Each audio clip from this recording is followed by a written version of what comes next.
Hey guys, Andrew Shrout. I'm here in the sideboard with William Peters. How's it going, William? How you doing, Andrew? Oh, I'm doing all right. And you're doing all right too. So you have shown up to play today with a 4 of a card from M15 that I think a lot of people were waiting to see in action. You're playing a black-red Generator Servant deck. That's correct, Andrew. So tell me a little about why you chose to play this deck today. Well, because originally I wanted to use Generator Servant to make a dragon deck. Okay. And then turns out dragon decks are bad.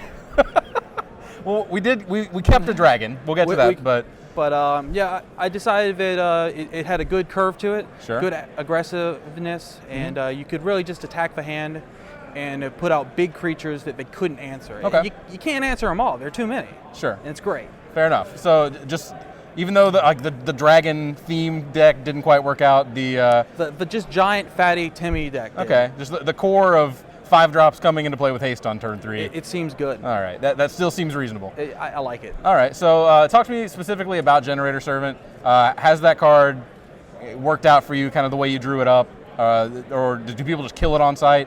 How many times have you lived the dream today? I've gotten to live a dream about a good 4 or 5 times. Okay. And after the jig was up, someone was like, I don't want to waste removal, but it's got to go. Sure, it does have to go.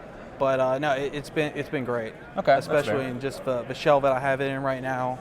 I like it. All right, so you have 4 Generator Servants, 4 Brain Maggots. Those are your two drops, and then then we're kind of top heavy. So and we're just going fatties. Yeah, like the fatties that you have to kind of generate out with Generator Servant.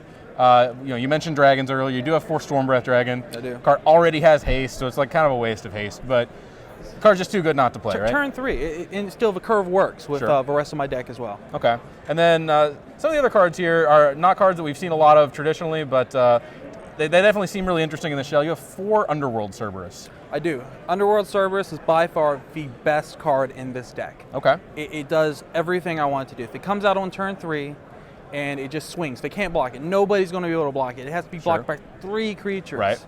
And then when it dies, I get my Generated Servant back and I get to reset up. If I hold on to it, I sandbag and I play other stuff out more, like I got Desecration Demon in there too. Sure. On turn 3, a 6/6 Demon going at them. Yep. It's pretty good. Okay, so yeah, that's the other With haste. The other big 4 of expensive thing that you're kind of plowing out with Generator Servant, and you can again, as you mentioned, the Underworld Cerberus kind of lets you rebuy everything. So Yeah. do you tend to like kind of save it for last? Sometimes I'll save it for last, Yeah. but man, if you just get that special sweet curve, Yeah. you got to go for it. Sure. Because you'll naturally curve into the other stuff as well too. Right. Okay. And then kind of in the middle there, we have a couple of 3 drops that are some heavy hitters. Lifebane Zombie. Your black deck, you got to play Lifebane Zombie. Card's just too good. It hits the green-white decks. Yep. I got Boros Reckoners with it today, which saved my life. Okay. It has evasion. Yep. And then the other card you're going to talk about is Master of Feast. Yes. Master of Feast is a card that's been underrated. I don't feel it has a good shell, but I feel here it works. Okay. Because you'll get your value of haste. You'll hit them for 5 All right. if you generate it.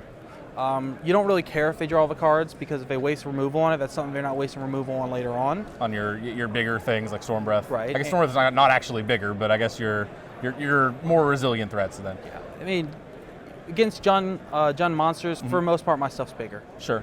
One particular thing that you mentioned earlier that I thought was actually really cool, while we were sitting down, you brought up that if you use Generator Servant, you get 2 mana.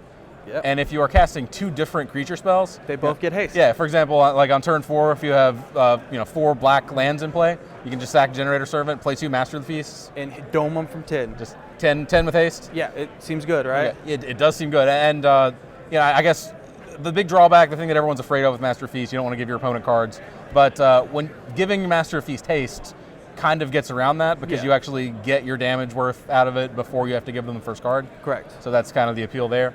Even still, it's a 5/5 flyer. Sure. Yeah, not to be messed with on its own merits. All right, and then the other card in the main deck, this one, not a card, we've seen plenty of this card in sideboards. I haven't seen a ton of it in main decks. You have 2 Drowning Sorrows in the main deck. I do.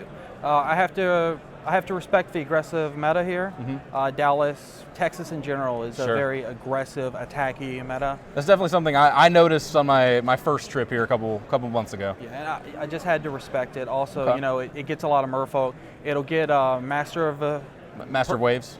Yeah, Master Waves and his tokens, even when they have out that annoying Triumph. Yep. Okay. So it does wonders. It saved my life multiple times already. All right. And I imagine most people would not see it coming out of a generator servant deck. They don't.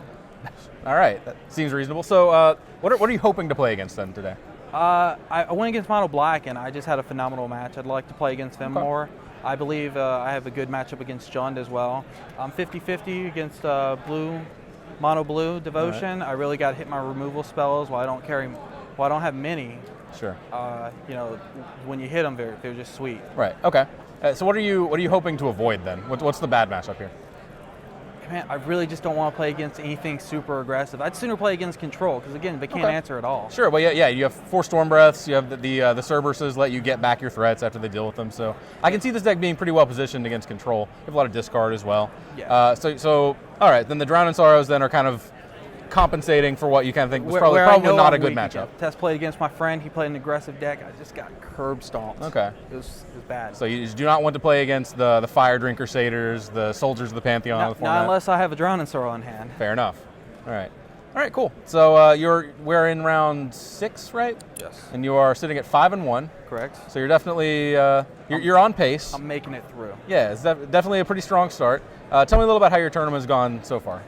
So far, it's been good. You know, my opponents, a few of them have had bad luck. You know, other ones, I just feel bad for them because okay. You feel bad. Like you're like, hey, so there's 6 coming at you turn 3. You can't do anything about it, and then are you dead? You're dead. Mono Blue. I wouldn't feel bad about that at all. Mono Blue, I killed a guy with a Rakdos Charm.